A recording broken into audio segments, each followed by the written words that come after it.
ألو، صباح الخير، رضوى معايا؟ أيوه، مين معايا؟ معاكِ جوزيف من Optimum.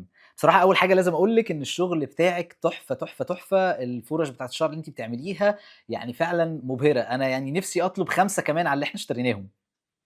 شكرًا جدًا لكلامك، حلو أوي. ربنا يحفظِك، ربنا يحفظِك. أنا بس كنت عايز أقول لِك على حاجة بس بسرعة، يعني أنا لاحظت إن في مساحة صغيّرة كده ممكن نبقى بنdevelop فيها الcontent بتاعِك اللي بتنزّليه على السوشيال ميديا، فلو ادّيتيني بس من 10 ل20 دقيقة مثلًا من وقتِك نبقى بنعمل meeting، أنا ممكن أبقى باوريكِ إزاي ممكن نبقى بنعمل فرق كبير أوي خصوصًا، خصوصًا على Instagram.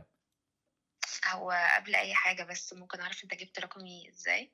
أوكي، أكيد طبعًا حقِّك. بُصّي يا ستّي، أنا بصراحة بعد ما اشتريت الفُرَش دي لمراتي، أنا بعتّ لكم على الaccount بتاعكم على Instagram، قُلت لهم: "يا جماعة أنا محتاج الرقم بتاع الbrand owner." عشان بصراحة عايز أشكرها على الdesigns التحفة، وكان معايا consultation session من client معايا كانت في كندا، كنت باوريه لها بالصدفة وإحنا أصلًا بنتكلّم، كان الorder جِه فباوريهم لها كده بالصدفة، انبسطت وانبهرت بيهم جدًا، جدًا، فقُلت الله! طَب ما أنا شغّال في السوشيال ميديا وأنتِ ليكِ platform وبتشتغلي عليها، طب ليه ما نبقاش بنتكلم مع بعض وبنdevelop الbrand اللي أنا حبيته يعني أكتر؟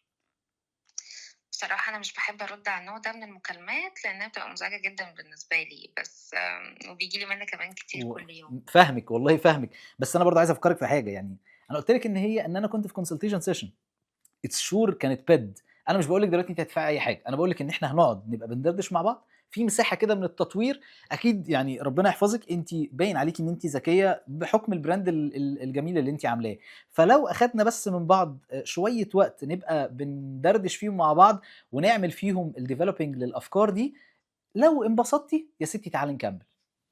هتكمّل. أوكي، ماشي، خلّينا ندردش في الweekend الجاي.